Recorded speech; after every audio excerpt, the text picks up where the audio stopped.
On va maintenant tracer notre épure pour réaliser une baïonnette à 45 degrés sur un tube en acier. Donc pour cela, on va avoir besoin de ces informations-là. Donc je vais centrer un tube acier de diamètre 15-21 et je vais avoir un anthrax, donc un écartement de 10 cm. L'écartement sera de mon début jusqu'à la fin. Donc, dans un premier temps, je vais tracer un premier axe à ce niveau-là. 10 cm au-dessus, je vais tracer le deuxième.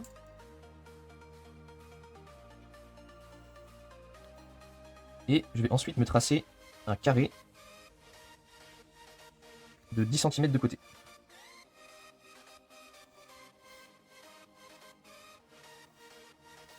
Je vais ensuite tracer une diagonale pour avoir mes deux angles à 45 degrés.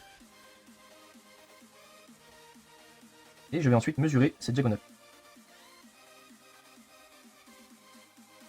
Ce qui me donne 14,14 cm. Pour réaliser une baïonnette à 45 degrés sur un tube en acier, il n'est pas forcément obligatoire de tracer une épure complète à chaque fois. En effet, il est possible d'utiliser le calcul du coefficient 1,414, mais attention, cette méthode fonctionne uniquement pour une baïonnette à 45 degrés. Ce coefficient vient tout simplement de la géométrie. Lorsque l'on trace un carré dont chaque côté mesure 1 cm, la diagonale mesure 1,414 cm. C'est donc cette relation qui permet d'effectuer rapidement les calculs de longueur sur une baïonnette à 45 degrés. Dans mon exemple, la baïonnette possède un anthrax de 10 cm. Donc 10 multiplié par 1,414, on obtient bien une diagonale de 14,14 cm. Cette méthode permet donc de gagner du temps sur le traçage tout en restant précis à condition de respecter l'angle de 45 degrés. En revanche, le calcul de 1,414 donne uniquement la cote exacte d'écartement pour le cintrage.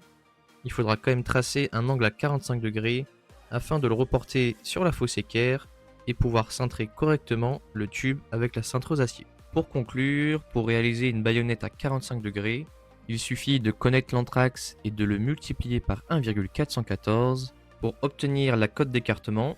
Cette cote devra ensuite être tracée sur le tube et il faudra tout de même tracer un carré avec une diagonale pour obtenir un angle à 45 degrés, ce qui permettra de reporter l'angle sur la fosse équerre et de contrôler correctement le cintrage pendant le cintre dans la cintreuse acier.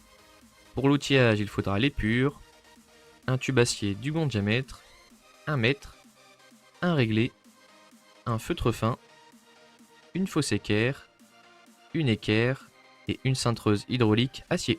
La première étape sera d'effectuer le tracé de la baïonnette sur le tube. Dans un premier temps, tracez le premier cintre à la cote que vous souhaitez. Tracez ensuite la cote d'écartement mesurée sur l'épure ou calculée grâce à la règle des 1,414. Et pour finir, prolongez les traits de repère tout autour du tube. Ça permettra d'y avoir accès, peu importe le sens de cintrage dans la cintreuse. Avant de cintrer, reportez l'angle de 45 degrés grâce à la fosse équerre.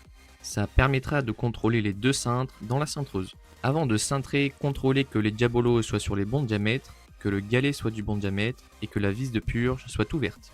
Ensuite, alignez le trait de repère du premier cintre à réaliser à l'axe du galet de cintrage.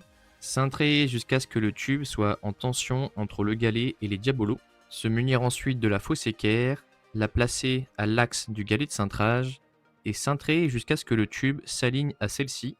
Cintrer un petit peu plus car le tube va se rouvrir lors de la décompression de la cintreuse.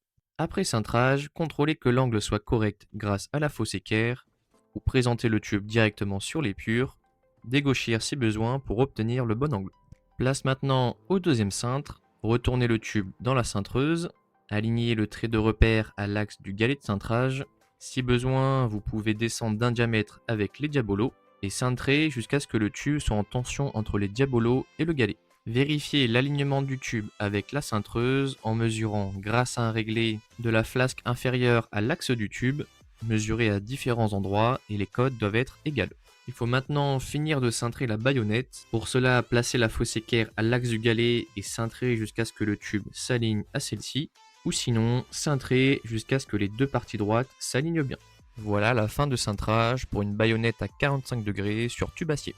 Les vérifications à chaque étape sont très importantes, ça évite de devoir décocher tout le tube à la fin du façonnage. Dans un premier temps, vérifiez la planéité du tube, vérifiez ensuite que l'angle cintré soit correct grâce à la fosse équerre, ou présentez le tube directement sur l'épure. vérifier que la baïonnette correspond bien à l'épure. Et pour finir, vérifier que la cote d'anthrax soit correcte. Pour cela, deux possibilités pour mesurer. La première d'axe en axe grâce à une équerre.